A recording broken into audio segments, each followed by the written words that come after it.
Hello,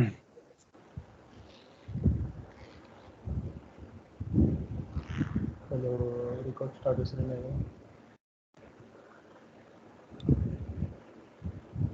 Hello. Oh, news. Yes. So Okay. the video I sent was So the record. basically. Yeah, I think it just started. Okay. Okay. Continue. So the video I sent was basically discussing about addiction and specifically phone addiction. Okay. And so actually the video was created by a channel that focuses on UPSC preparation. Okay. So I mean, any kind of focused work is phone addiction is a distraction to any kind of focused work. So I think he Yes. felt the need to create this video, and so the point he was making is so let's start defining what is addiction according to that video at least. Okay. So he used some terms like addiction is a what is it, continuous and compulsive Behavior. behavior, and that is not within our control. Yes. Okay. So like when we say addiction, like the stereotypically we think about addiction with alcohol or things like that. But addiction can be any kind of behavior, compulsive and continuous, and that which we want to stop but we cannot. So in those criteria, phone addiction definitely is true. So you may not want to open your phone, but by compulsively you open it and you continuously use it, even though there was no need for you to use it. And then in terms of solution, he basically talks about technique from the book called Dopamine Nation. Dopamine Nation or something like that. Have you heard of this book?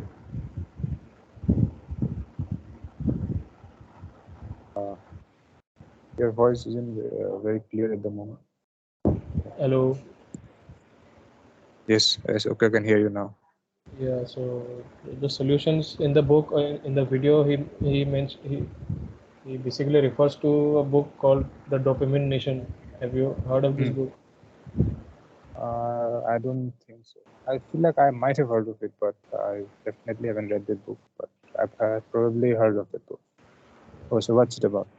So this actually this book also is in my read list for a long time. I have not even got to reading about. So Okay. basically this book is about dopamine only, but he only talks about one point from the book. So the thing is that the dopamine, I also don't really properly understand the functioning or working of dopamine. What I simply know is that it has something to do with pleasure recognition, pleasure regulation, or something like that. Okay. So you do some activity, and as a reward, dopamine is released.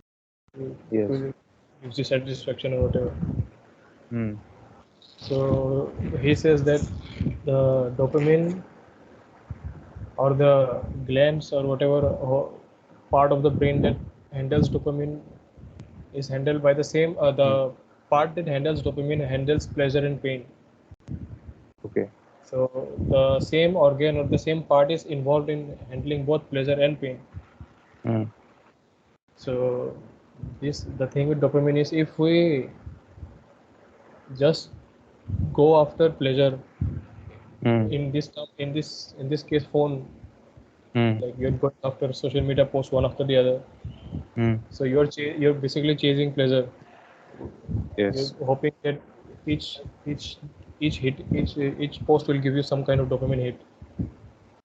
Yes. And so according to the book, the thing is that since pleasure and pain is handled by the same organ or same part, what it usually, the neutral is the balance of both pleasure and pain. Okay. So when you on your out of unnaturally try to get more pleasure or focus only on pleasure, your Okay. body will try to balance the scale. Now, since Hmm. you have overloaded pleasure, Yes. the only way that scale can be balanced is if you feel pain. Hmm. So the body will make you feel pain just so that the pleasure and pain scale is even. Okay.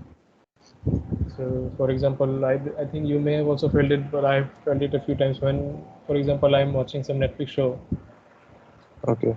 and let's say I suppose I binged the whole show completely.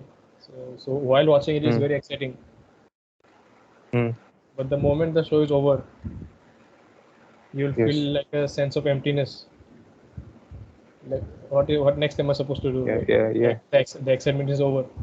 Hmm. Hmm.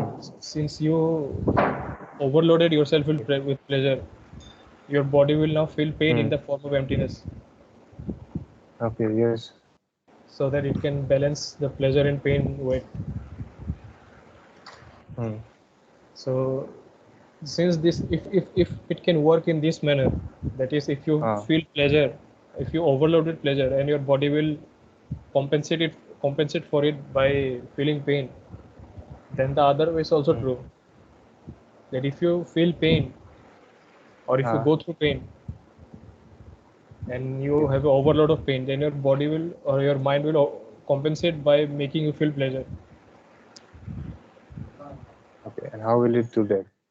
That is what is the logic behind hard work. If you stick to a hard Okay. plan of, let's say, studying for 10 hours or whatever, the process is very hard. You will Hmm. feel pain Right. throughout the process, but once you complete it, Hmm. you will feel a lot of satisfaction. It's a very simple example. Ah. Yes. So if you deliberately put yourself through hard work, Hmm. then your body will compensate that by making you feel pleasure. That is the context of this book. Yes. Okay. And so in order to, and then he gives some step also to how to overcome this phone addiction. So first step is basically Okay. to recognize the patterns. when are you Okay. when do you like get into the pattern of using phone without or mindlessly using phone? Like, is it before going to sleep? Is it early in the Hmm. morning? Because he gave a few examples that people will Ah. wake up and instead of starting their day first 2 hours, they may stay in bed using Okay. phone. Just a minute. Okay. Yeah, yeah. Isn't it in the room? No, he's in the room. Uh, hello. Yeah, Hello. Can you hear me? yeah, I can hear you. Okay. Well, yes. I was. Someone just interrupted me, so I had to stop you. You can continue now. Okay, so as I was saying, the first step in stopping or Uh, curing this addiction is to recognize the patterns, the okay. exact patterns in which Right. this addiction shows in your daily life, Okay. right? Like which time we are going to, which time we are using the phone. Exactly, yeah, exactly. When do you, when does your compulsion come? Is it early in the morning? Do you start using the phone when you're bored, or what kind of pattern is it? So you have to like be Okay. aware of that first of all. Second, he gave some that is not like proper solution. That will be temporary solution. Like if you are addicted to using some kind of apps that is in your home screen, Okay. so you change the position of the app. Okay. Hmm. So next time when you compulsively go and use the app, you'll realize that the app is not there in that place. Hmm.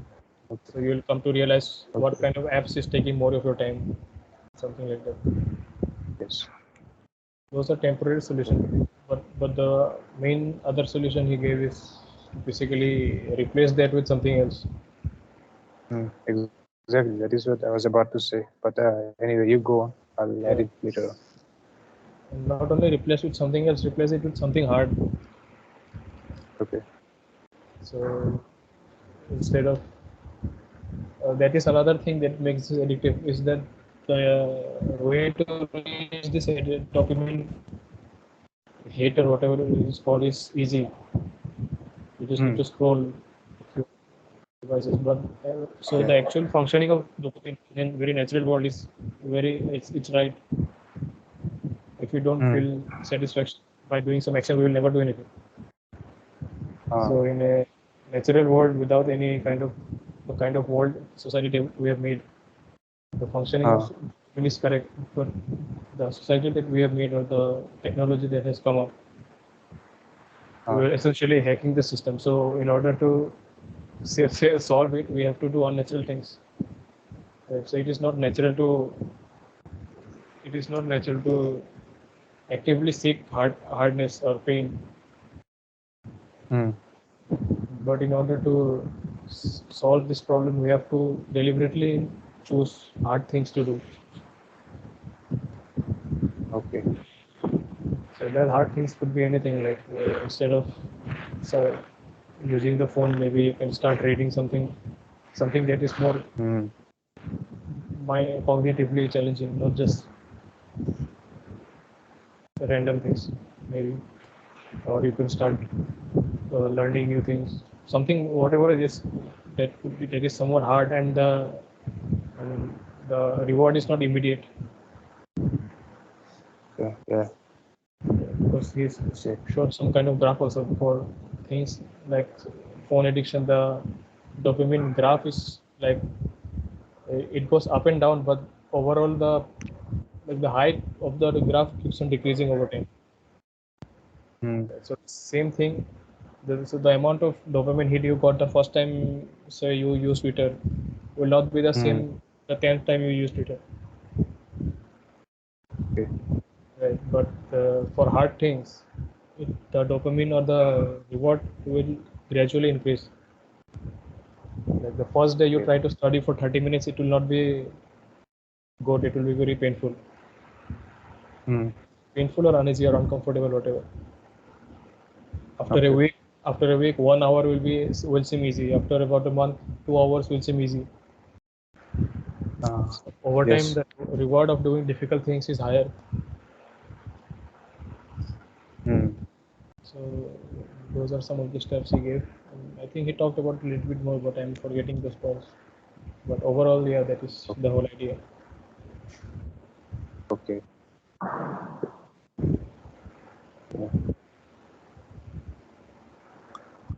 Yes, sir. He mentioned about doing tough things, or what did he say about how to overcome this? Okay. So, yeah. One more thing that I think that can help break addictions is, okay, have you heard of this person named Johan Hari? Or maybe Johan Hari, I don't know how it's pronounced. Probably Johan Hari. I have not heard of him. So I may or may not have talked about it to you. So I first heard about him in Joe Rogan's podcast. So he talked about addiction. He talked about addiction in countries like and not just about addiction, and how certain governments help them come out of addiction. So one of the things he mentioned is that these people who are addicted, these people basically didn't have any other thing to do. That is how to accept their reality. They couldn't accept their reality, so they were trying to numb themselves down. So here I'm talking about actual drug addiction. So that is what they were. And then the government programs, they try to give this, try to introduce these addicted people to jobs. They gave them jobs, so those jobs gave them a sense of meaning and purpose in their lives. So, and also these people, most of the people that were addicted were mostly isolated. They didn't have a community, or they didn't have a good social environment with them.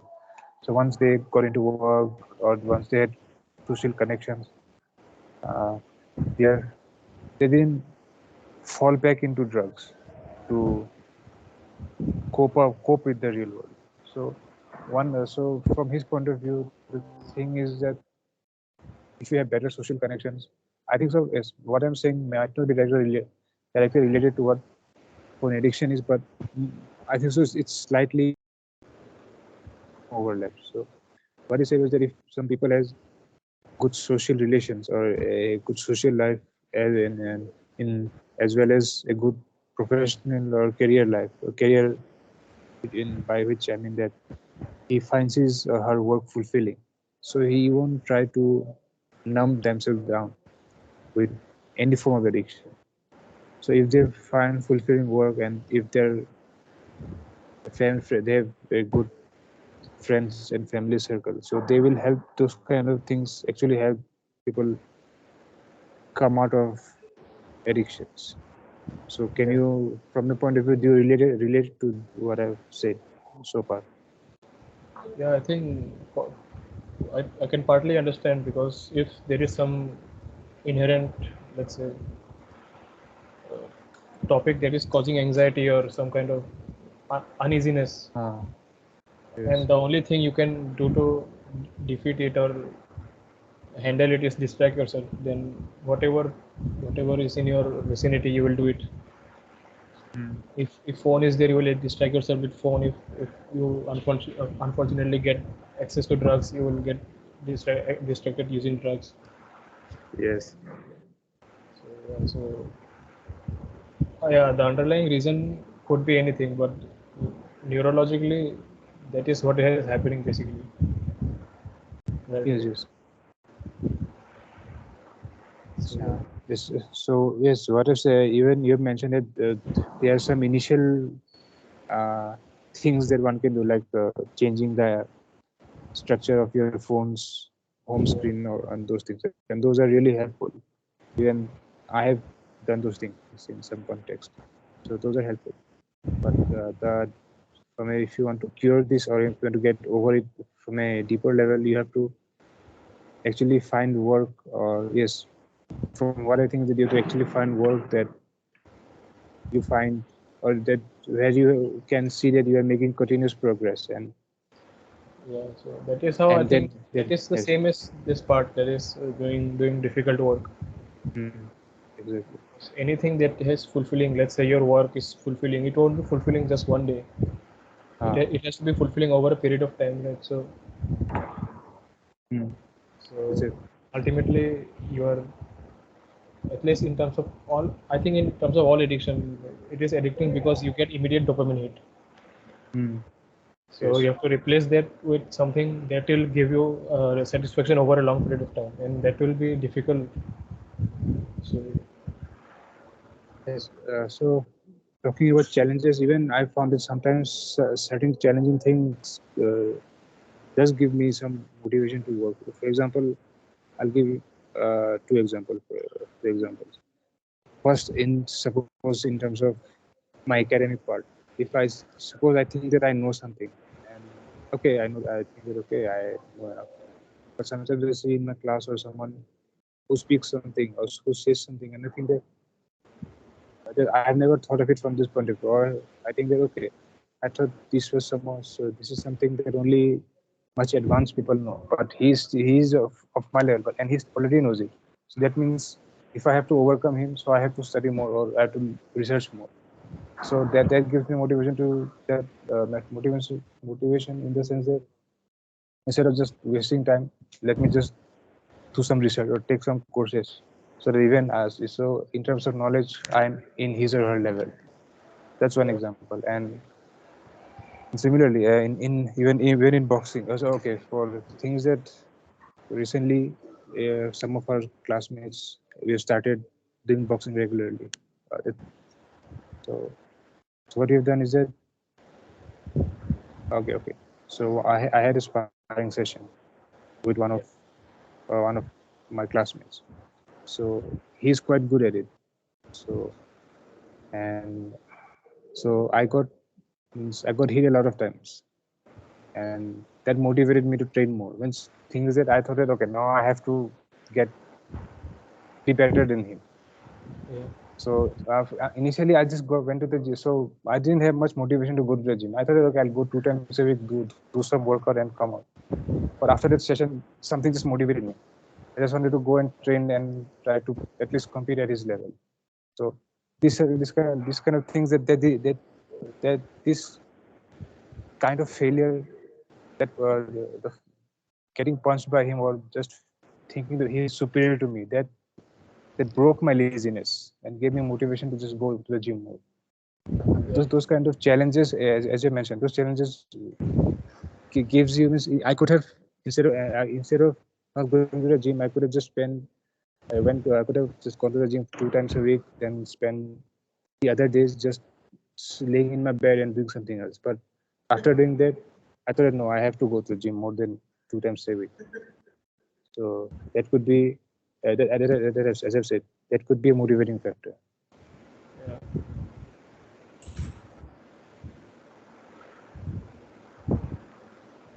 So also, So what I was trying to say is go on. yeah, so what I'm saying that also I've heard or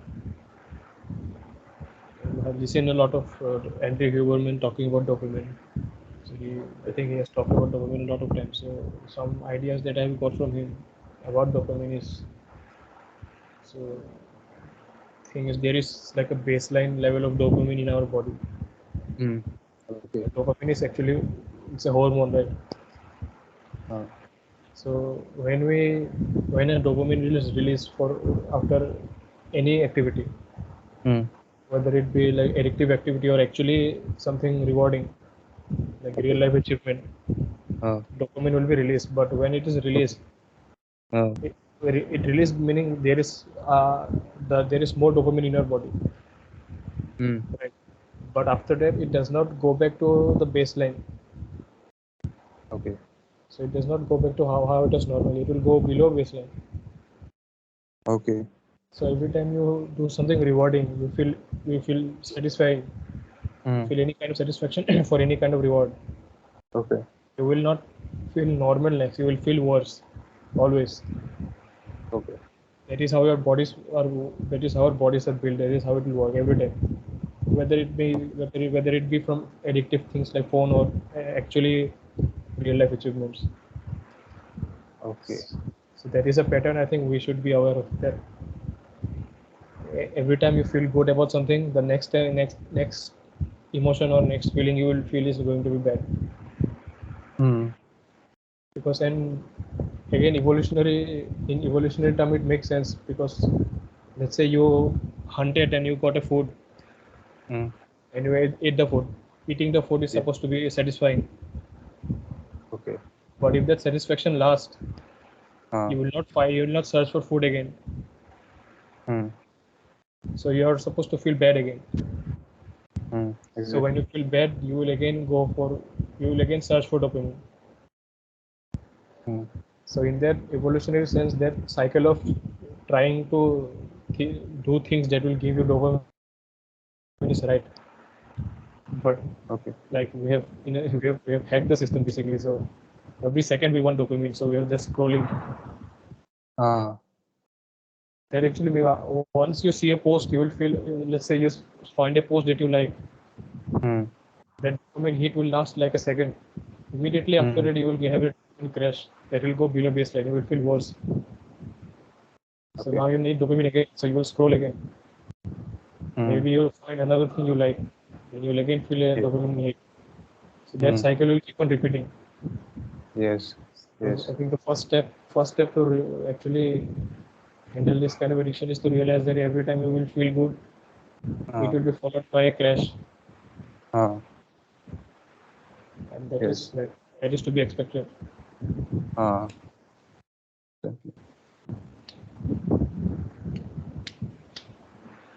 And one other thing that I'd like to mention is that in this context of social media and in today's age, the thing is that this dopamine hit is irrelevant. It's just artificial in the sense that suppose we actually achieve something or do a hard work.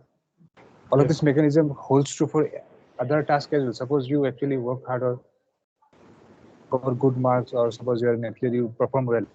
things that okay, you get a dopamine hit and the thing goes away, but you're getting a dopamine hit for doing something real, an actual achievement.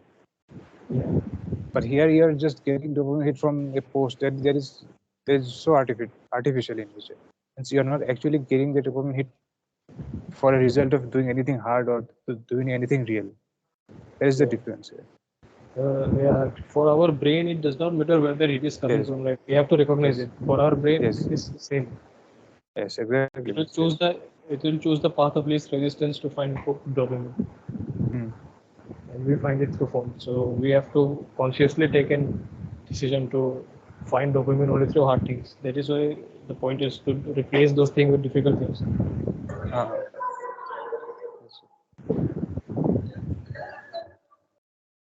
And I think I also heard another point from Henry Huberman is that he says not to stack dopamine activities, Up to what? not to stack things that Stack. can give you dopamine at the same time. Like most people will work out using listening to phone, but he suggests that you should not work out while listening to phone, not phone music. Music. Yeah, so and sometimes people can also try to study while listening to music. Hmm. So he is saying we should. I mean, maybe the effect is less compared to other phone addiction, but it is still there. But point is, your body Hmm. or your brain will get used to studying only when there is the dopamine hit of listening to music. Uh, exactly. So even in my case, I have faced it because for the longest time I have only been working out listening to music. Okay. After going out of MBRS, I have only worked out while listening to music.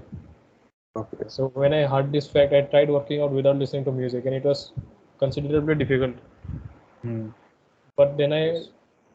then I remembered that in the most intensive workout I did was in MBRS while I was learning boxing, Yes. and I did not listen Uh, to any music then. uh, But I and was able to work out more. yes. Yes. And So another ultimately, thing. Okay, go on. yeah, Continue. yes, Okay. ultimately my brain got used to listening to both type of dopamine at the same time. Hmm. So yeah, that is one other point. And uh, another thing that I found is that you said that you work hard when you're boxing. So one thing that I've realized is that when you're doing it alone, it becomes much more harder to do it Yeah, yeah, that is another because really true. yes, because suppose again, when I even here I've started playing football a lot and it feels great because you're playing with someone else. When there are people. So the thing is that you can see you can compare your performance with others. So that is one way. Another thing is that the social thing is also one thing that so if there are more than one people, it feels good. But at the same time, you can also compare your performance with others. So that's another way of looking at it. And Yeah, even in, as I said, I have been doing boxing, and it it's a I can feel that where do I stand as compared to others. I'm better than there's some people.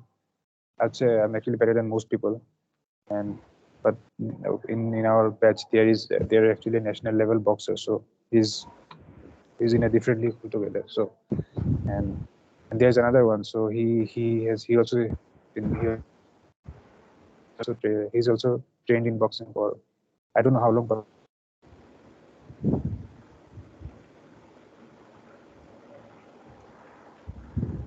much more exciting. So this kind of sport are in anyway much more exciting than just simply lifting anyways. But yeah, even if but still for even simply lifting weights, if you go to a gym, you see there are a lot of other people doing it. So it doesn't feel as boring as doing it alone. yeah, So again, so what Yuan Hari said that about being in a social context or something like that. So it makes it easier, probably. I think so. But it doesn't. I've seen there you can say in YouTube that a lot of professional athletes, even like athletes like bodybuilder or CrossFit athletes, they do workouts in their home alone. But again, it, but again, when you're alone, then thing is that music makes it much more better to do it alone. Yeah, that is not as big of a deal as phone addiction, because ultimately you're getting the work done, so it's fine. Yes, exactly. I mean, yes, exactly. I mean, that's what I want to say. That okay, you can do it alone by listening to music, but that's not bad. I mean, I said that it's not harming you in any way. Actually, it's better than not doing any workout. Yeah. So, and that is one way to deal with working out alone. So, Yeah, that is one example, but the other point is that if you stack dopamine releasing activities, for example, when you're waiting in line and you get bored, you start using your phone or whatever, distract yourself. So instead of stacking it, just be bored. That is that. So if you stack so much, your brain will forget how to be bored, and it will be very uncomfortable to be bored. that means even if you're waiting in a line, if you're trying to use your phone for doing anything, so because that time you're not giving your brain any free time to just stay still. Actually, there was another article I shared with you. It was talking about this. It was talking about some creativity. So they also pointed out that that most people during free time, if they let their minds wander, they will. It will result in more creativity. Yes. So, and not only just creativity, so a lot of what is the word basically consolidation of information or resting or all of those things happens when we let our mind wander. Exactly. So if we get used to not being, if our brain forgets how to be bored, then at least from what I understand, it can be very bad. Exactly. So I have recently experienced this. So actually, what happened is that I'll give the example of what happened. So I think it was last week in our behavioral finance class. Our teacher gave us an experiment, or you can say as a game. He gave us 4 options. I would say 2 options. That from A you have to choose any one of the 2 options, and from B you have to choose any one of the 2 options. So the option was something like that. Suppose you have the how can I explain the game? Okay, suppose there is the first bag where you have to choose. The first option is you are guaranteed to lose $750 or something like that, or you have a 25% chance of losing $1,000. Which one would you choose? It was something like that.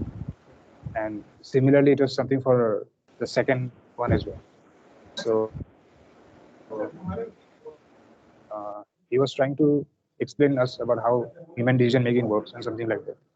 But the thing is that I came up with an idea. So after class, I was just sitting in my room, just doing nothing. I was just thinking about the problem.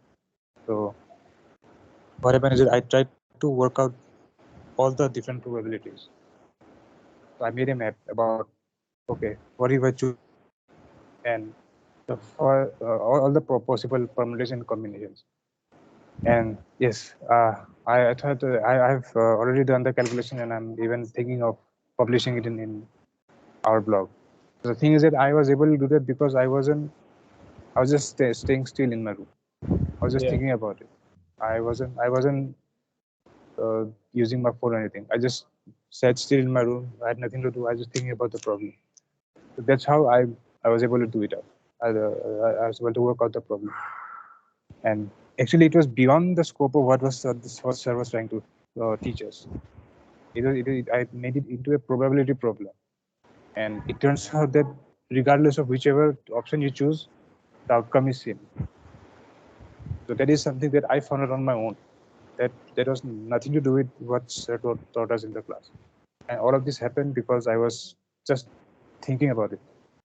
And most of the times, who knows? Because I could have done so much more if I wasn't using my phone a lot less. That's one example. Yeah.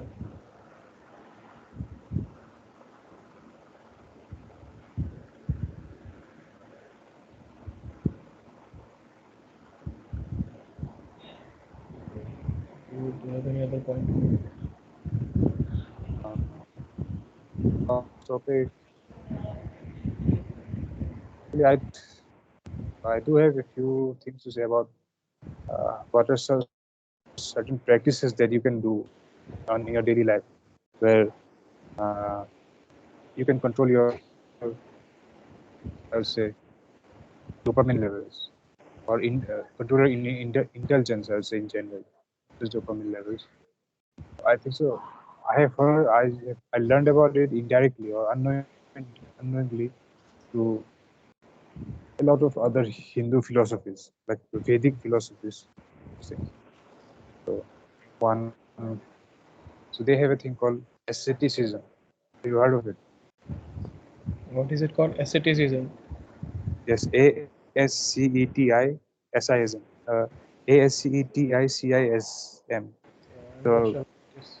okay, so what it means is that abstinence or self-discipline. Like it's abstinence. You're abstaining from indulging in anything that gives you too much pleasure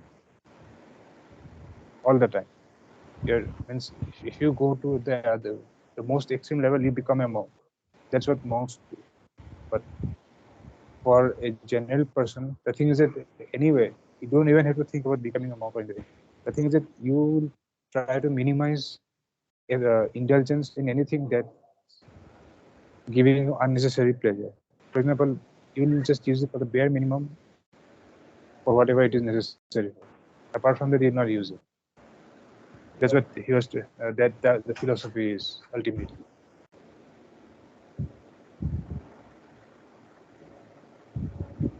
Yes. Because if you're just indulging in it, so over time it becomes habitual and you can't get rid of it even if you want to. So it will take a long process, a long rigorous exercise of self-discipline for you to recondition yourself to get rid of it. Yeah. For example, for example, I don't drink alcohol or smoke. So I'm lucky that I didn't do it, because if I had done it, it would have been so very hard for me to get rid of it. I would have had to get into a program of how to get rid of it. And people do get into this program and they get rid of these habits, but it's very difficult. Yeah. Yeah, so the thing is that if you practice asceticism, so you will just do it for bare minimum necessary.